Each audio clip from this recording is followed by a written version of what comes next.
There are concerns that this would make the line between a game and the reality of this issue a hazy one. The student organized rally kicked off about an hour ago, and as you can see behind me, it is still going strong. Now, this crowd is in support of the $62 million school bond. Down when that EF5 tornado ripped through Joplin, destroying St. John's Hospital, as you can see behind me. That's when he held her at gunpoint for about 30 minutes before shooting her in the back of the head. Waiting the latest press conference from the city of Joplin. It is expected to start here in a few moments. Now, they have been in contact with FEMA. They're continuing their search and rescue efforts. Emergency officials tell us that close to 75 homes in McDonald County alone have been evacuated. Now, I'm right here where the wreck occurred, and you can see behind me the smashed barrier. That's where the van crashed. Dow, tonight's meeting was filled with debate as residents on both sides of the fence regarding this controversial issue were not afraid to let their opinions be heard. But they do expect their guests to do a lot more celebrating with items that will draw in a lot more money. Each time a business or building that was destroyed in the tornado goes back up, it just offers that much more hope to the Joplin community. And Walmart employees, city officials, and volunteers just finished up a small ceremony here where Walmart officials thanked everyone for their incredible hard work to make this opening possible. Dow. All right, Angela, when can people actually start shopping at this new store? The store will be holding a ribbon cutting ceremony tomorrow morning at 8 o'clock, and after that they will open their doors to the public. And I just want to show you this very handy map here. They will be passing those out to help you get around the store, so if you're coming down, make sure to grab one. The map's a good idea. Angela It is Greenwood. a very good idea. Thanks, Angela. They understand that these changes are necessary, but they also say it's a little frustrating when trying to vote on some very important issues today. Reporting live in Joplin, Angela Greenwood, KOAM News.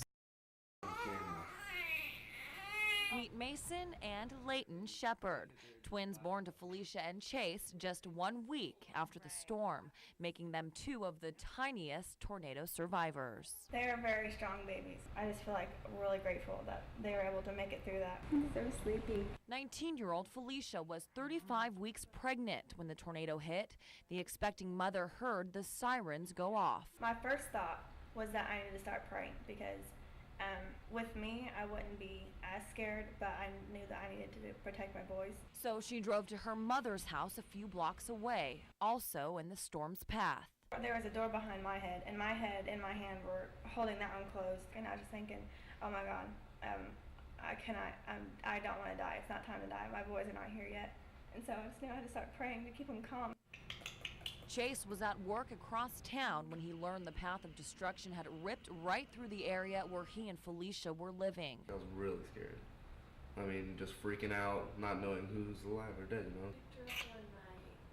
His only concern, his wife and unborn children. And with no cell phone service and traffic backed up for miles, he ran to find them. I don't know, I couldn't have been more happy in my entire life just to see that they're okay.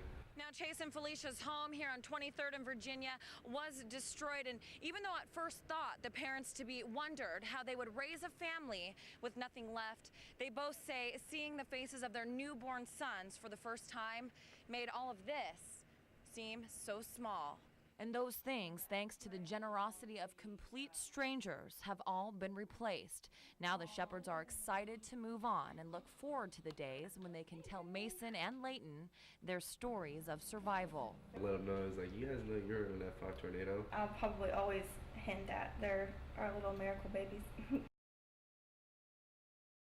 More than $100,000 worth of stolen property recovered from this home in Commerce.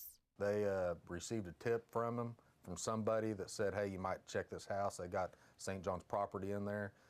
Commerce, in turn, contacted one of our detectives, and yesterday we went and looked, and we found it.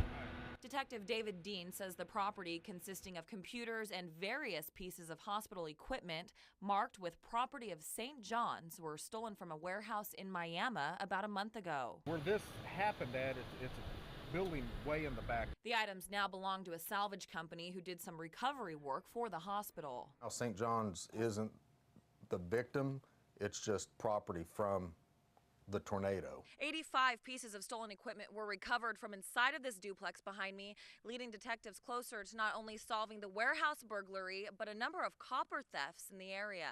Copper theft in the area is terrible. And we have found evidence at this scene suggesting that they are into that also. Police are looking at 2 possible suspects who were not home at the time of the bust. One of the people that live there is on rules and conditions, is on probation. Well, part of that rules and condition is their property can be searched at any time. And they're confident a further investigation will lead to multiple suspects. But for now, their main concern is getting the property back, okay? It doesn't, if I can find out who actually broke into the building, that's a bonus, okay? But when a victim can get their property back, that's a win. In Ottawa County, Angela Greenwood, Fox 14 News. A romantic dinner, perhaps the most popular way to share a special day with that special someone.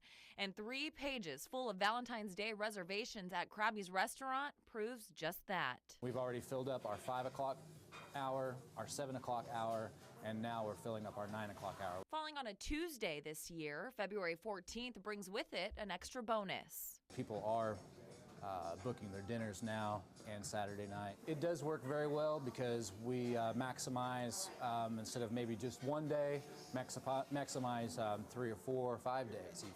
If a holiday like Valentine's Day falls in the middle of the week, then they're definitely going to come out beforehand, the weekend beforehand. The manager at Caldone's restaurant says it's hard to gauge whether they will see more couples this weekend or on the actual holiday. But they do expect their guests to do a lot more celebrating with items that will draw in a lot more money. People that are going to come out and have two bottles of wine between the 2 of them, they're going to do that on a Friday or Saturday and not on a Tuesday. Probably going out to eat and all that on the weekend, just because in case it turns out to be a late night, and plus people have to go to work, you know, on Wednesday. Call for Valentine's Day on line 1. Club 609 is packed full of weekend reservations. It seems that everybody's really thinking about Valentine's Day ahead of time this year, and Saturday is just packed here. But for some, we'll celebrate on Tuesday. When you've been married 22 years, every day is a celebration. It is very special to us, and we always try to do it on Valentine's Day. No matter what day it falls on, February 14th is the best day to share a romantic night out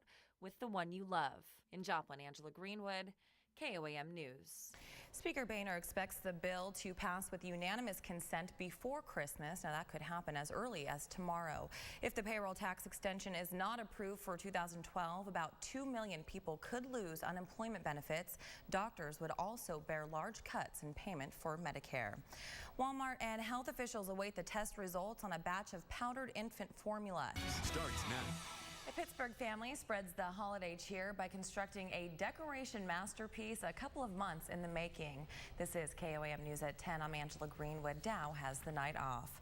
Christmas lights and lawn statues fill the lawns of many 4-state residents, but this year the Dalton family wanted to be a little different. The plans are in the very early stages and specifics have not been worked out, but the county hopes they can get things going and possibly have some development in the next year or 2, so still a lot of work to be done. Obviously know that things are still tough out there for everyone involved, and as you've mentioned, you know, the reason the president makes these trips to these devastated areas and visits with these survivors is to, in a way, help begin the healing process, as you mentioned before. And Dow, what is the mood out there at MSSU at the moment? Have you talked to some people there? What are they saying? A Labette County, Kansas toddler dies after being hit by a car. The Kansas Highway Patrol reports 2-year-old Clayton James of Labette City was run over by a car while walking in a pasture at this home on Victory Road just outside of Oswego around 7 p.m. Saturday night. Authorities say 30-year-old Christy Dunnick of Oswego was driving through the pasture and did not see the little boy. The child was airlifted to Freeman Hospital in Joplin, where he was later pronounced dead. The accident is still under investigation. A military veteran embarks on a cross-country biking journey to raise awareness about post-traumatic stress disorder. Today, he made a pit stop in Joplin. Fox 14's Lindsay Hendry caught up with a cyclist. She joins us now in the studio with more. Lindsay. And of course, the possibility of snow comes the day after Christmas. Yeah, that's the way it kind of works. That is. All right, thanks, Doug. Well, Mizzou did something last night it hasn't done in almost 30 years. Yeah, the winning ways continue for the Tigers thanks to a group of talented guards.